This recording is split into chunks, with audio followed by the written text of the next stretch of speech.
Hello Hindi medium students, क्या हाल चाल, कैसे आप लोग। शानदार, जबरदस्त। लास्ट लेक्चर हमने डिस्कस कर लिया था कार्बोक्सिलिक एसिड के नेमिंग तक।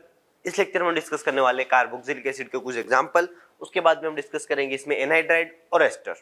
ठीक है, तो यहाँ देखो लास्ट लेक्चर में जब हमने डिस्कस किया था कार्बोक्सिलिक एसिड के कुछ एग्जाम्पल हमने डिस्कस कर लिए थे। एल्कोहल का हो गया था।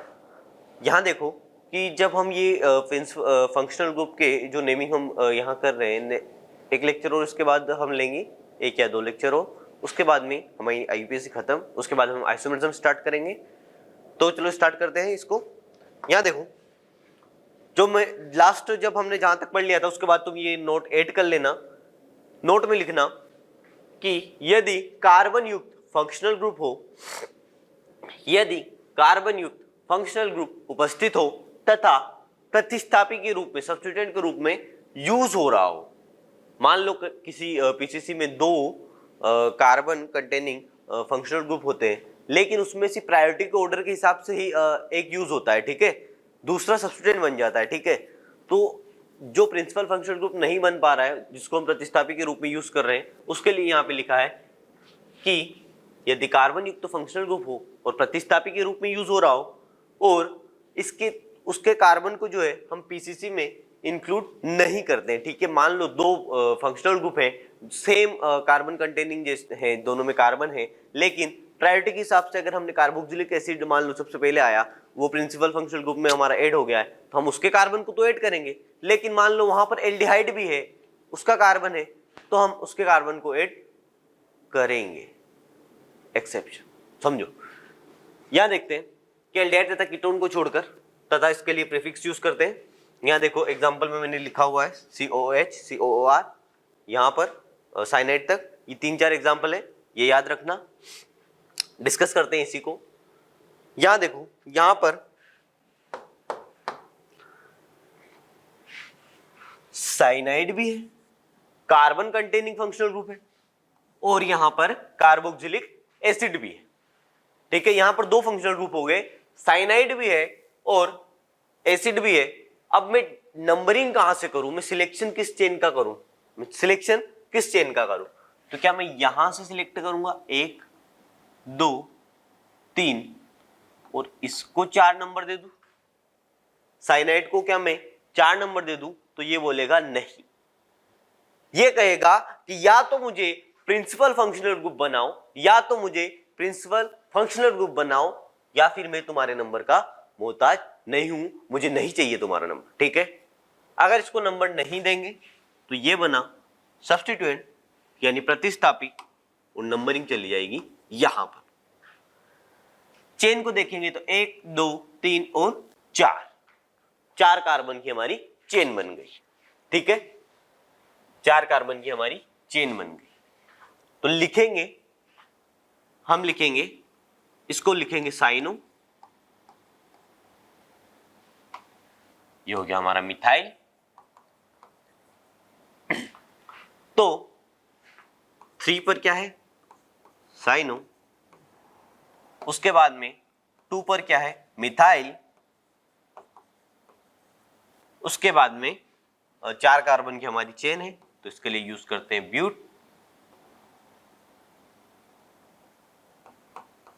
Butanoic acid. आया समझ? 3 साइनो 2 मिथाइल ब्यूटेनोइक एसिड।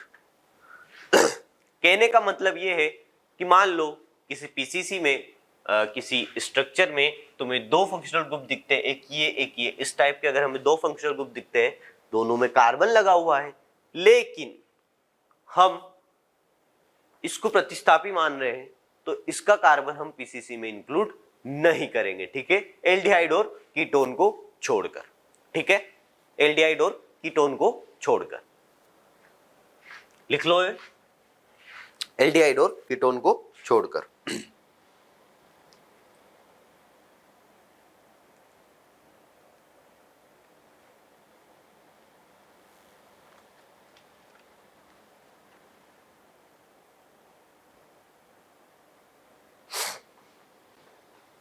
यहां देखो, दूसरा नोट है एल्डिहाइड हमारा यहां से स्टार्ट हो गया है।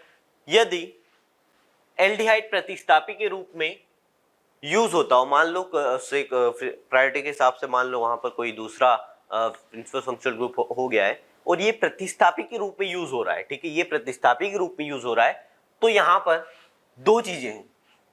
सबसे पहले ए, यदि एल्डिहाइड का कार्बन पीसीसी में इंक्लूड हो, यदि एल्डिहाइड का कार्बन पीसीसी में इंक्लूड हो तो इसके लिए प्रीफिक्स यूज करते हैं ऑक्सो, इसके लिए प्रीफिक्स यूज करते हैं ऑक्सो। लेकिन यदि एल्डिहाइड का कार्बन पीसीसी में इंक्लूड ना हो, यदि एल्डिहाइड का कार्बन पीसीसी में इंक्लूड ना हो तो इसके लिए प्रीफिक्स यूज करते हैं फॉर्माइल, इसके लिए प्रीफिक्स यूज करते हैं फॉर्माइल, ठीक है। यदि एल्डिहाइड का कार्बन पीसीसी में इंक्लूड है तो हम इसके लिए प्रीफिक्स यूज करेंगे ऑक्सो, लेकिन अगर एल्डिहाइड का कार्बन पीसीसी में इंक्लूड नहीं है तो हम इसके लिए यूज करते हैं प्रीफिक्स फॉर्माइल, ठीक है, इसके लिए हम प्रीफिक्स यूज करते हैं फॉर्माइल। लिख लो ये भी, सबसे पहले ये लिख लो, यदि कार्बन युक्त फंक्शनल ग्रुप उपस्थित हो लेकिन प्रतिस्थापी के रूप में यूज हो रहा हो तो उसके कार्बन को पीसीसी में इंक्लूड नहीं करते हैं, तो उसके कार्बन को पीसीसी में इंक्लूड नहीं करते हैं, ठीक है, तो उसके कार्बन को पीसीसी में इंक्लूड नहीं करते, उसके कार्बन को पीसीसी में इंक्लूड नहीं करेंगे एल्डिहाइड और कीटोन को छोड़कर, एल्डिहाइड और कीटोन को छोड़कर। नेक्स्ट हमने एल्डिहाइड अभी स्टार्ट किया है जिसके लिए हमने ये दो लाइनें लिख भी ली है, पढ़ भी ली है, समझ भी ली है, ठीक है। तो अब एल्डिहाइड को क्यों छोड़ रहे हैं, मतलब उसका कार्बन क्यों हम पीसीसी में इंक्लूड करेंगे, ठीक है, तो वो इसमें हम डिस्कस करते हैं, ठीक है। यदि एल्डिहाइड का कार्बन पीसीसी में इंक्लूड हो तो उसे ऑक्सो लिखते हैं, उसका प्रीफिक्स। यदि एल्डिहाइड का कार्बन पीसीसी में इंक्लूड ना हो तो उसका प्रीफिक्स हम यूज करते हैं फॉर्माइल, ठीक है। क्या यूज करते हैं, फॉर्माइल। यहां देखो, यहां पर ये हो गया प्रिंसिपल फंक्शनल ग्रुप और ये हो गया हमारा सब्स्टिट्यूटेंट। अब मैं इसकी नंबरिंग करता हूं तो एक नंबर इस कार्बन को दूंगा, 2 इसे, 3 इसे, और इसे नंबर दूंगा कि नहीं दूंगा, इसे नंबर दूंगा कि नहीं दूंगा, तो मैं इसे नंबर दूंगा। क्यों? क्योंकि अगर ये सोचता है कि इस नंबर लेने से फायदा है तो ये नंबर ले लेगा, और अगर इसे नंबर लेने से कोई फायदा नहीं है तो नंबर नहीं लेगा। यहां देखो ना, 1 2 3 4 और ये 5 कार्बन की पीसीसी हो गई। यहां पर एल्डिहाइड बैठा हुआ है, अगर मैं इसे 4 नंबर देता तो कार्बन की चेन कितने पीसीसी कार्बन हमारी कितनी चेन की बनती, सॉरी, अगर मैं इसे नंबर दे देता तो हमारी पीसीसी कितने कार्बन की बनती, वो बनती 4 कार्बन की। लेकिन मैंने इसे नंबर नहीं दिया, 5 कार्बन की लंबी चेन बन गई। यहां तो बेनिफिट है, यहां तो फायदा है। इसे अगर नंबर देने से नुकसान हो तो इसे नंबर मत दो, इसे अगर नंबर देने से फायदा हो तो इसे नंबर दे डालो। ये दे दिया इसे नंबर, ठीक है। ये 5 कार्बन की चेन हो गई, ये 4 कार्बन की चेन हो गई। यहां पर इसे नंबर नहीं देता तो 3 कार्बन की चेन बनती, लेकिन कार्बन है तो ये नंबर लेगा। फायदा है तो नंबर दो, फायदा है तो नंबर मत दो, ठीक है। यहां पर हम इसका नाम लिखते हैं। अब इसका कार्बन जो है वो पीसीसी में इंक्लूड हो गया, इसका कार्बन जो है वो पीसीसी में इंक्लूड नहीं है, ठीक है। इसका कार्बन जो है वो पीसीसी में इंक्लूड नहीं है, इसका कार्बन जो है वो पीसीसी में इंक्लूड नहीं है, ठीक है। यहां पर देखो, इसको मैं नंबर दे देता हूं 4 नंबर, 4 कार्बन की यहां चेन हो गई, 5 कार्बन की वहां चेन हो गई, ठीक है। अब इसका नंबर लिखते हैं, तो ये 4 पे हमारा एल्डिहाइड लगा हुआ है। अब इसके लिए प्रीफिक्स क्या यूज करूंगा, इसके लिए मैं प्रीफिक्स यूज करूंगा ऑक्सो, इसके लिए मैं प्रीफिक्स यूज करूंगा ऑक्सो। यहां पर 3 पर फॉर्माइल है,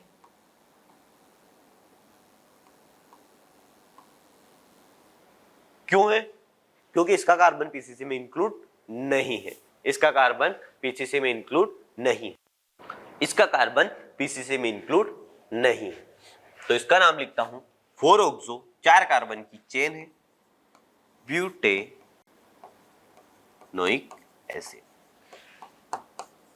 ठीक है, यहां पर देखेंगे ये हो गया हमारा 3,4-माइल, 4 पर मिथाइल है, 3,4-माइल, 4 मिथाइल, 5 कार्बन की चेन है तो लिखेंगे पेंटेनोइक एसिड। ठीक है, आया समझ?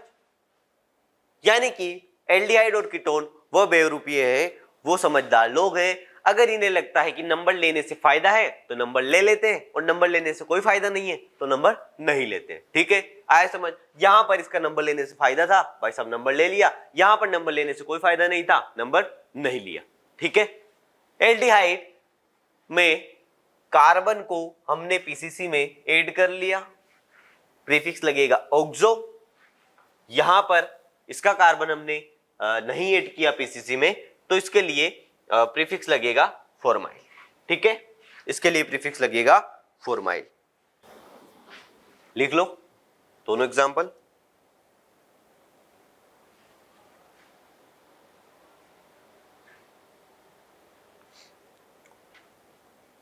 यहां देखो, यहां पर साइनाइड है, यहां पर एसिड है, यहां पर हमारा एल्डिहाइड है। नंबरिंग करूंगा यहां से, ये हो गई नंबरिंग। अब मैं इसका नाम लिखता हूं, तो इस एल्डिहाइड का कार्बन, इस एल्डिहाइड का कार्बन, इस एल्डिहाइड का कार्बन मैंने ऐड कर लिया है पीसीसी में, 2 कार्बन की चेन हो गई, 2 कार्बन की चेन को लिखेंगे एथेन। 2 पर हमारा एल्डिहाइड है, यूज किया है इसका कार्बन पीसीसी में, तो लगाएंगे ऑक्सो नोइक एसिड। और ना एथेन यूज करेंगे नाइट्राइल। ठीक है, 2 oxo ethane nitrile, 2 oxo ethane nitrile. आया समझ? ये लिख लो, इसको देख के समझ गए होगे कि अगर एल्डिहाइड का कार्बन पीसीसी में इंक्लूड है, ऑक्सो प्रीफिक्स यूज करेंगे, एल्डिहाइड का कार्बन पीसीसी में इंक्लूड नहीं है, फॉर्माइल प्रीफिक्स यूज करेंगे। ठीक है, ये लिख लो और ये लिख लो। नेक्स्ट देखते हैं। नेक्स्ट है हमारे पास में कार्बोक्सिलिक एनहाइड्राइड, कार्बोक्सिलिक एनहाइड्राइड। ठीक है, इसको लिखते हैं अल्कनोइक एनहाइड्राइड।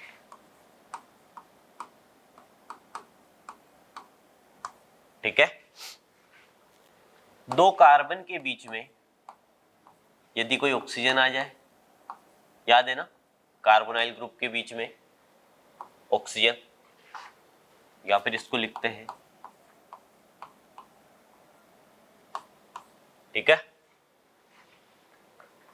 COO। आए समझ? सबसे पहले हम पढ़ते हैं इसका फॉर्मेशन। ठीक है, तो यहां देखो, अगर हम इस एसिड को हीट करते हैं, अगर हम इस एसिड को हीट करते हैं P2O5 से या H+ से, तो हमारे पास जब हम इसको हीट करेंगे तो यहां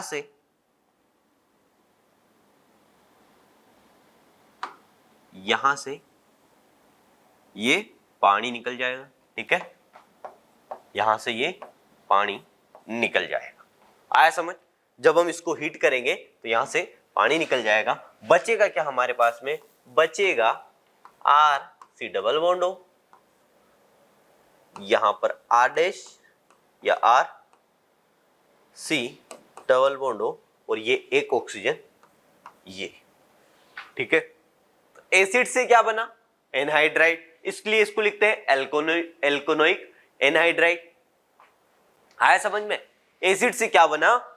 एनहाइड्राइड, इसलिए इसको लिखते हैं हम एल्कोनोइक एनहाइड्राइड। ठीक है, इसके लिए इसको हम लिखते हैं एल्कोनोइक एनहाइड्राइड।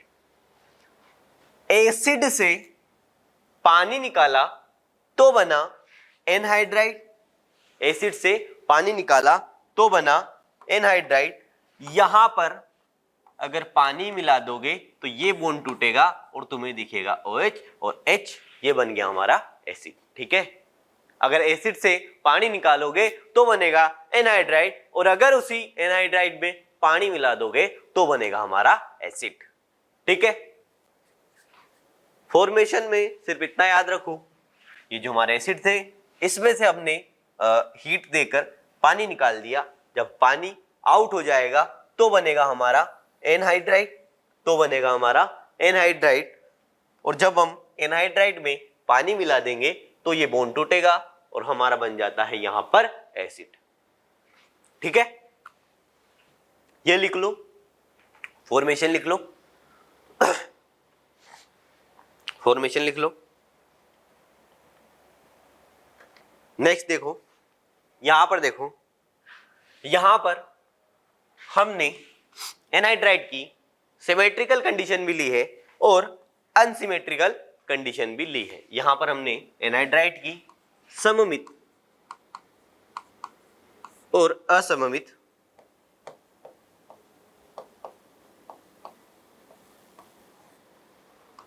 दोनों कंडीशंस ली है। ठीक है, यहां पर हमने एनहाइड्राइड की दोनों कंडीशंस ली है, सममित भी ली है और असममित भी ली है। ठीक है,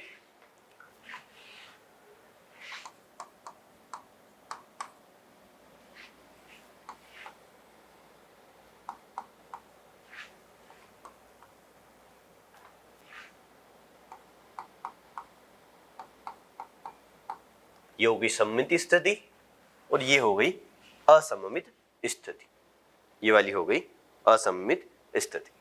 ठीक है, इसी को हम लिखते हैं ACTO। क्यों लिखा, यहां देखो, याद आया कुछ? CH3CO को हम क्या बोलते हैं? AC। CH3CO को हम क्या बोलते हैं? AC। इसको बोलते हैं AC। तो ये दो AC हो गए, इसलिए हमने इसको लिख दिया AC2O। और यहां पर देखोगे तो जब हम इसको AC2O जो हमने यहां पर लिखा है, इसका कॉमन नेम होता है एसिटिक एनहाइड्राइड। इसका कॉमन नेम होता है एसिटिक एनहाइड्राइड, इसका कॉमन नेम होता है एसिटिक एनहाइड्राइड। अगर तुम्हें यह पूछ ले कि AC2O का कॉमन नेम क्या है, AC2O का सामान्य नाम क्या है, तो तुम क्या लिखोगे? Acetic anhydride. लेकिन कब लिख पाओगे? जब तुम इस AC2O को इस तरीके से स्ट्रक्चर फॉर्म में बना पाओगे, याद कर पाओगे। अगर तुम्हें AC बोला है तो तुम्हें याद आना चाहिए कि CH3CO जब होगा तब हम इसको लिखते हैं AC। आया समझ? CH3CO जब होगा तब हम इसको लिखते हैं AC। ठीक है, ठीक है, CH3CO जब होगा तब हम इसको लिखते हैं AC। CH3CO जब होगा तब हम इसको लिखते हैं AC।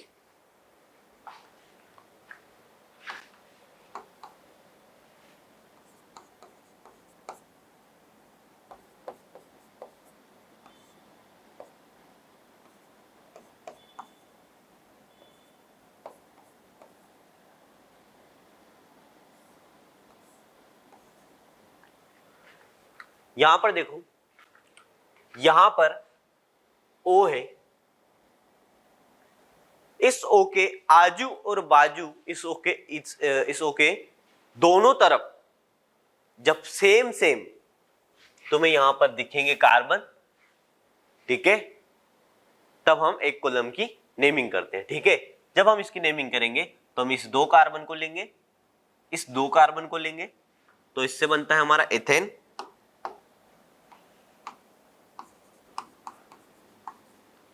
और इसके लिए हम यूज करते हैं oic acid, sorry ethanoic anhydride.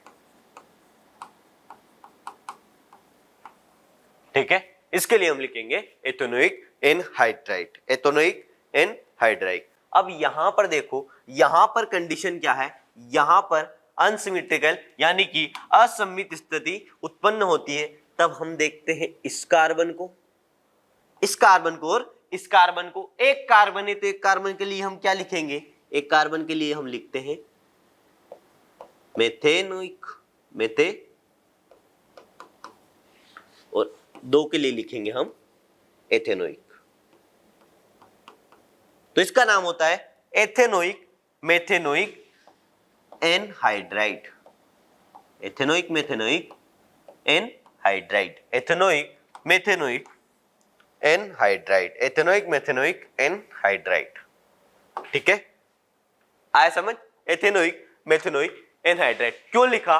क्योंकि यहां पर इस तरफ और इस तरफ, इस O के इस तरफ, इस O के इस तरफ और इस तरफ, दोनों तरफ डिफरेंट हमें स्ट्रक्चर दिख रहा है। यहां पर तो सेम है, अगर दोनों तरफ सेम सेम तो एक कॉलम की नेमिंग करेंगे, और दोनों तरफ अलग अलग तो पूरे कार्बन की नेमिंग करेंगे। हम यहां पर भी इसका नाम लिखा हमने मेथेनोइक और इसका नाम लिखा हमने एथेनोइक। ठीक है, अल्फाबेटिक ऑर्डर से हमने इसे लिख दिया एथेनोइक मेथेनोइक एनहाइड्राइड। यहां पर अगर हम इसकी नेमिंग करते हैं, कहीं से कर दो, 1 2 3 4, 4 कार्बन ये हमारी चेन बनती है, इसके लिए हम यूज करते हैं ब्यूट। ठीक है,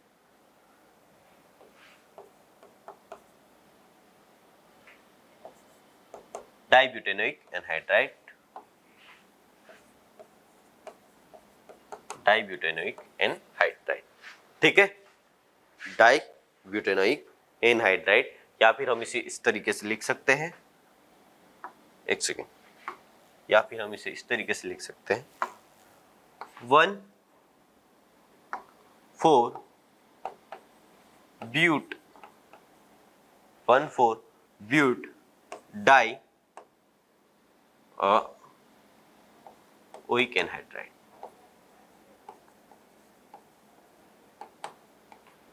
या फिर ब्यूट डाई ओइक एनहाइड्राइड।